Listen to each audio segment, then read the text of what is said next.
Irrigation శాఖలపై CM Revanth Reddy సమీక్ష నిర్వహించారు. మేడిగడ్డ సహా కాళేశ్వరం బ్యారేజీల రిపేర్లను కాంట్రాక్ట్ సంస్థలతోనే చేయించాలని, ఈ నిర్ణయంలో ఎట్టి పరిస్థితుల్లోనూ వెనక్కి తగ్గేది లేదని సీఎం రేవంత్ రెడ్డి తేల్చి చెప్పారు. కాగా ఇరిగేషన్ మంత్రి ఉత్తమ్ కుమార్ రెడ్డితో సహా అందుబాటులో ఉన్న మంత్రులతో నిన్న సెక్రటేరియట్లో మేడిగడ్డ రివ్యూ నిర్వహించారు సీఎం రేవంత్ రెడ్డి. బ్యారేజీ పునరుద్ధరణపై నేషనల్ డ్యామ్ సేఫ్టీ అథారిటీ నిపుణుల కమిటీ ఇచ్చిన మధ్యంతర నివేదికలపై చర్చించారు. నిపుణుల కమిటీ చేసిన సిఫార్సులేమిటి, ప్రభుత్వం చేపట్టవలసిన చర్యలేమిటి అనే దానిపై సీఎం రేవంత్ ఆరా తీశారు. వర్షాకాలానికి ముందే మరమ్మతులను స్పీడప్ చేయాలన్నారు సీఎం రేవంత్ రెడ్డి. ఆదేశాలు జారీ చేశారు. అయితే ఈ క్రమంలోనే వచ్చే వారం కాళేశ్వరం ప్రాజెక్టును క్షేత్రస్థాయిలో స్వయం పరిశీలించాలన్నారు.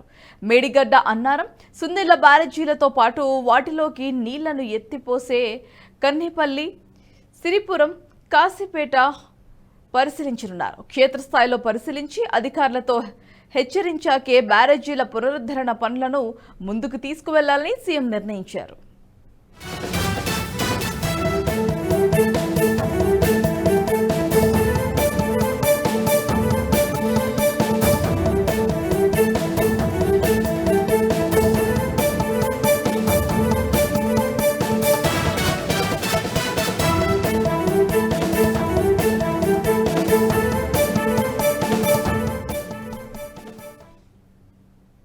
ఈ వీడియో మీకు నచ్చినట్టయితే లైక్ చేయండి, 10 మందికి షేర్ చేయండి. అలాగే కామెంట్ల రూపంలో మీ అభిప్రాయాలను మాతో పంచుకోండి. Nationalist hub group of channels ను సబ్స్క్రైబ్ చేసుకుని తెలుగునాట జాతీయవాద జర్నలిజాన్ని ప్రోత్సహించండి. ఈ వీడియో కింద ఉన్న బెల్ ఐకాన్ పై క్లిక్ చేయడం మర్చిపోవద్దు.